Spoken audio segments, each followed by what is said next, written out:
Still water sculpture.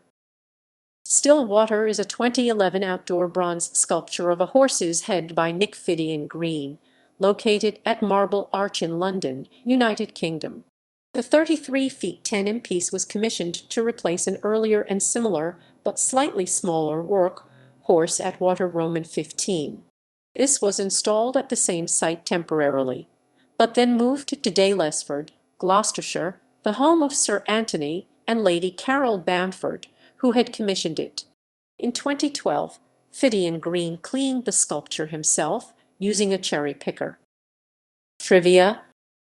In 2020, Syria installed a similar sculpture in Rauda Square, Damascus. In the center of Etbashi village in Kyrgyzstan, the small copy is located by local community, as the name of the Etbashi village is literally translated as horse's head in one of the versions.